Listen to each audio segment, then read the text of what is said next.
I'll watch some TV. It'll help me to relax! Welcome back to the Ren and Stimpy recap. Last week we talked about fire dogs, and today we're taking a look at our second storybook episode, The Littlest Giants. And with these hands, I hold the fate of millions. We start with the title card, and I gotta say, it's really lazy.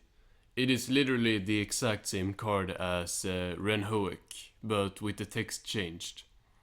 I gotta deduct points for that since the title cards are always so good in this show and I wanted to see a new one. At least the music is new, but reusing stuff is not something I'm a fan of in general. The same goes for the first part of the show.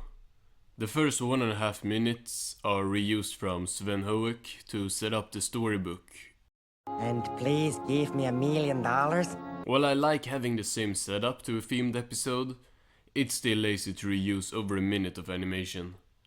I wish they had done like they do with the farewell segments and switch it up a bit, because I'm just watching something I've already seen at this point.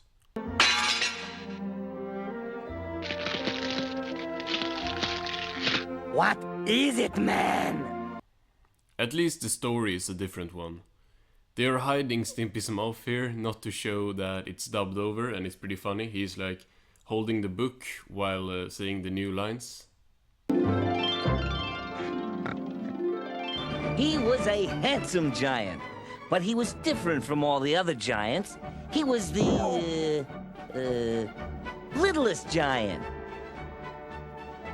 Why, he's barely enormous. He's merely huge. He's no bigger than a house. So the story Stimpy is telling is about a giant, played by Stimpy, that is bullied by the other giants for being, well, the littlest giant.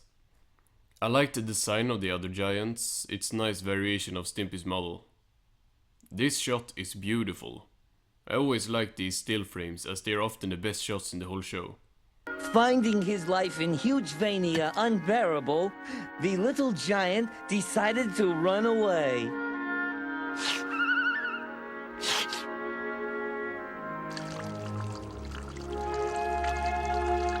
The littlest giant runs away and it's all pretty sad and played very straight.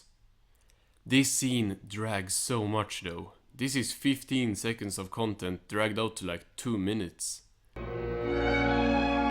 To my dearest friends,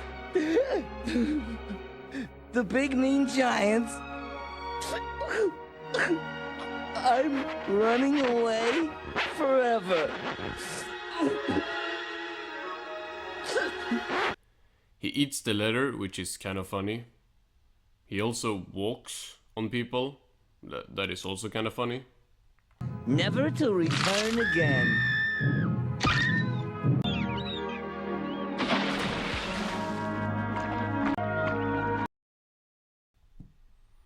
The littlest giant swims over an ocean to get to some other place. Meanwhile, in the village of, Thumbsville... I really like this art direction in general. The yellow background contrasts so well here. I love how this scene looks. Wee Ren sits here and things are not going good for him. Oh, woe is I! The well has gone dry, and my cow will just give powdered milk. Powdered milk is a nice reference to Powdered Toast Man. I tell you no lie, my sow she does fry, and my chickens...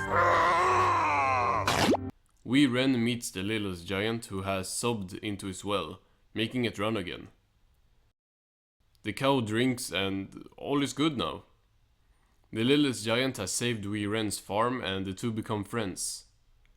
Ren promises to give the littlest giant anything and screams at him, which is great. Just name it, pal, and I'll do anything for you. Anything? That's right, anything. Really? Absolutely anything? Anything you say, man. Anything my tiny heart desires? Yes, anything, you fat, bloated idiot! Ren now has to do all kinds of gross stuff that is shown to us in all its disgusting glory. Mend my clothes? Brush my teeth? You shave my tongue? The littlest giant now lives with wee Ren, which causes some problems because he's just big. The episode ends with a farewell segment, a new one that we have never seen before. This is the third variation and it's funny, but it's very short. Like it cuts off way earlier than the other two. I know, man. You can chase your tail till you're dizzy. Chase my tail? But Ren, I don't have a tail. Do what I tell you, stupid.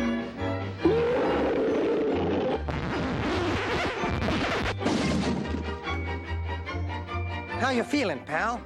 Kinda sick.